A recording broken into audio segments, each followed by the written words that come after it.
हम भक्ति क्यों करें, क्या लाभ है? तो वो लाभ सुनो।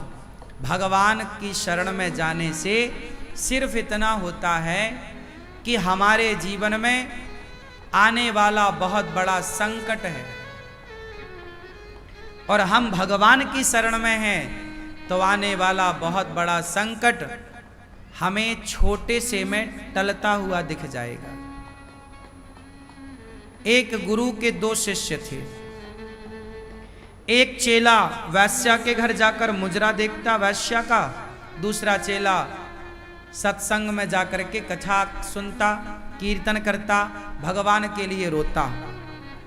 एक दिन वो सत्संग करने वाला चेला लौटा तो पांव में लोहे की कील घुस गई, आर पार हो गई, हड्डी को फाड़ती हुई ऊपर निकल आई। दूसरा चेला जो वैश्या के घर से मुजरा देखकर लौटा, जो वैश्या की संगति में था, उसे रास्ते में सोने से भरी थैली मिल गई। दोनों गुरुजी के पास आए, गुरुजी को बताया, गुरुजी आज मैं लौटा सत्संग से, लोहे की कील घुस गई, बड़ा दर्द है, चला नहीं जा रहा है। वो बताया कि आज तो सोना मिला मुझे। अब सोने वाले ने बोला, वाह देख, मैं वैश्या के घर जाता था, सोना मिला, तू सत्संग में जाता था, लोहे की कील घुस गई, कल से तू भी मेरे संग चला कर। तब सत्संग करने वाले चेले ने गुरुजी से कहा, गुरुजी ये भगवान का न्याय कैसा है? मैं अच्छा काम करता हूं तो मुझे लोहे की कील घुसती है, ये बुरा कर रहा है, इसे सोने की थैली मिलती है, ये कैसा न्याय है तुम्हारे ईश्वर का? तब गुरुजी ने कहा, बेटा तू वर्तमान को देखता है, तू भविष्य को और भूत को नहीं देख सकता, पर भगवान के पास तुम्हारा जो रिकॉर्ड है ना, वो आने वाले कल का भी है और बीते हुए कल का भी है। सुन, उसे सोने से भरी थैली क्यों मिल गई जानता है? आज के दिन उसे राजा बनना था, वो इतना पुण्यात्मा था पिछले जन्म में, पर इस जन्म में उसने गलत संगति की, गलत काम किया, तो उसका पुण्य माइनस होता चला गया। उसे आज कहीं का राजा बनना था, पर उसके सारे पुण्य, वैश्या की संगति, गलत काम करने से पुण्य माइनस हुए और जरा सा सोना मिल गया उसे, खजाना मिलने वाला था उसे। और तुझे तेरे किसी जन्म के पाप के कारण आज तेरा जीवन समाप्त होने वाला था, मतलब आज तेरी मृत्यु थी, आज तू मरने वाला था, पर तू सत्संग करता, तू समाज की सेवा करता, तू 3 दुखियों के दर्द को समझता है, इसलिए तेरी मृत्यु को भगवान ने एक लोहे की कील में तब्दील कर दिया, तेरी मौत को जरा से दर्द में टाल दिया। हमारे जीवन में ना जाने कितना कष्ट था, लेकिन हमारे कुछ पुण्य से वह कष्ट सारा इतने से में तब्दील होकर टल गया। एक संत जी थे, उनके सामने पाप खड़ा हो गया, महाराज मैं पाप हूं। संत जी ने कहा, किसका पाप है? बोले, तुम्हारा, तुमने जो पाप किया है इस जन्म में और पिछले जन्म में, मैं वो पाप हूं, अब मैं तुम्हारे ऊपर सवार होने आया हूं। संत जी बोले, कितने दिन के लिए आया है? बोले, 12 साल। 12 साल तक मैं तुम्हारे ऊपर रहूंगा, तुम्हें कष्ट दूंगा, तुमने जो पाप किया है भोगना है। संत जी बोले, सुन तू यहीं बैठ, मैं भगवान से बात करता हूं। संत जी ने भगवान से कहा, प्रभु सुना आपने पाप आया है? भगवान ने कहा, आया है। 12 साल का बोल रहा है? भगवान ने कहा, हाँ 12 साल का है। क्या करूं? भगवान ने कहा, देख लो 12 साल का है, भोगना पड़ेगा। पितामह भीष्म को बाणों की सैया में लेटना पड़ा, तुम्हें भी भोगना। संत जी बोले वाह, यदि हमारे पापों को हमें भोगना पड़ा तो तुम काय बात के भगवान। जो तुम्हारी हमने भक्ति करी है, माला जपा है, ध्यान किया है, उसका क्या? हमारे लिए कुछ कंसेशन करो, छूट। तुम्हारे भक्त हैं ना, हम तो तुम्हारे लिए जिंदा हैं। हमारा तुम्हारे सिवा कौन है? हम भगवान तुम्हारे सिवा किसी को जानते हैं? तुम्हारी शरण में रहते हैं। और सुनो, हमें पाप भोगने में दिक्कत नहीं है। 12 साल क्या 15 साल को लो आए, हम भोगने को तैयार हैं। लेकिन जब वो आएगा तो हमारा शरीर रोगी हो जाएगा, और जब रोगी होगा तो तुम्हारी सेवा ना हो पाएगी। कौन तुम्हें भोग लगाएगा? कौन तुम्हारी सेवा करेगा? तो भगवान बोले अच्छा एक काम करो, 12 साल का पाप है ना, मैं तुम्हें 12 महीने के लिए कर देता हूं। बोले 12 महीने नहीं, और कम करो। अच्छा 12 दिन के लिए कर देता हूं। अरे 12 दिन आपकी सेवा कैसे होगी? 12 दिन आपकी, और कम करो। अच्छा 12 घंटे कर देता हूं। 12 घंटे बहुत। फिर अच्छा एक काम कर, 12 मिनट के लिए कर देता हूं। हाँ ये ठीक। भगवान आप देखो, आप लोगों को ये तो पता है कि आप भगवान के लिए क्या करते हो, माला जपते हो, नाम जपते हो, धाम जाते हो, पुण्य करते हो। आपको अपना तो पता है कि आप भगवान के लिए क्या कर रहे हो, पर भगवान आपके लिए कितना कुछ करते हैं वो आपको पता नहीं है। आपके जीवन में कितना सारा दुख था, कितना सारा कष्ट था। क्या आज लोगों के जीवन में दुख नहीं है? लेकिन आप भगवान की शरण में हो तो सालों का कष्ट, 12 वर्षों का कष्ट भगवान ने 12 मिनट में तब्दील कर दिया।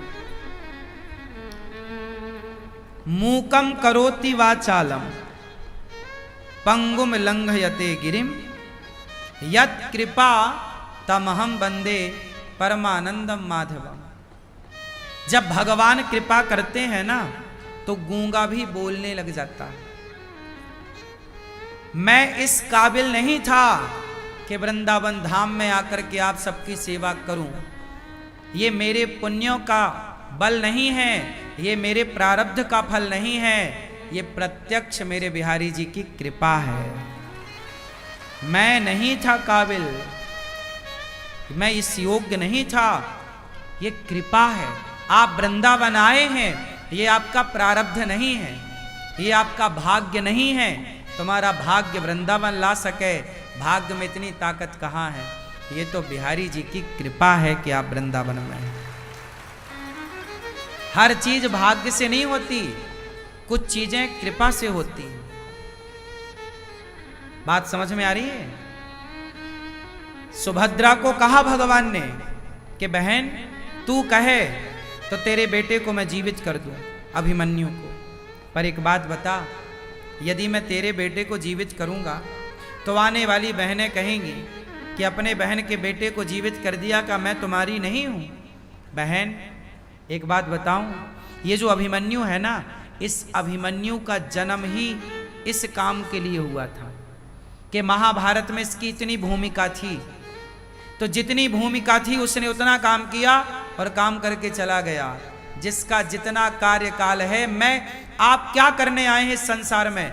आप जो कर रहे हैं वो आप नहीं कर रहे हैं। आप ये मानसिकता बनाओ कि जो आप कर रहे हैं ये आप नहीं, ये भगवान आपको इस कार्य के लिए ही भेजे हैं। आज अनिरुद्धाचार्य जो कर रहा है, भगवान ने मुझे इसी काम के लिए भेजा है। भगवान ने ये डिजाइन किया है, प्लान किया है इस काम को। मैं अपना काम करूंगा और जिस दिन मेरा कार्य पूरा होगा उस दिन भगवान वापस कहेंगे चलो हो गया। अभिमन्यु को बुलाया वापस, चलो आ जाओ। ऐसे मुझे भी बुलाएंगे, चलो हो गया काम। हमारी और आपकी कोई भूमिका नहीं है। हमारे और आपके पीछे भगवान कार्य कर रहे हैं, वो शक्ति कार्य कर रही है। हमें ऐसा लगता है हम कार्य कर रहे हैं। हमें ऐसा लगता है हमें सुख मिल रहा है, हमें ऐसा लगता है हमें दुख मिल रहा है। नहीं, सुख दुख ईश्वर की व्यवस्था है। सुख दुख ईश्वर की, जोर से, क्या है?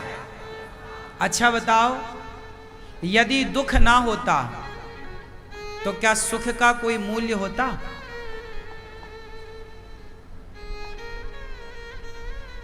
नहीं होता ना। ये गुलाब का फूल है और यह एक गेंदे का फूल है लगभग। दोनों पुष्पों में कौन सा फूल महंगा है जरा आप बताओ? बाजार में किसकी कीमत ज्यादा है? क्यों? क्या आप उत्तर दे पाएंगे? क्यों? दोनों ही पुष्प हैं, पर कीमत गुलाब की क्यों है? क्योंकि ये जो गेंदा होता है ना, ये कांटों के बीच में नहीं होता, और ये जो होता है कांटों के बीच में होता है। कांटों के बीच में रहने से इसकी कीमत ज्यादा है।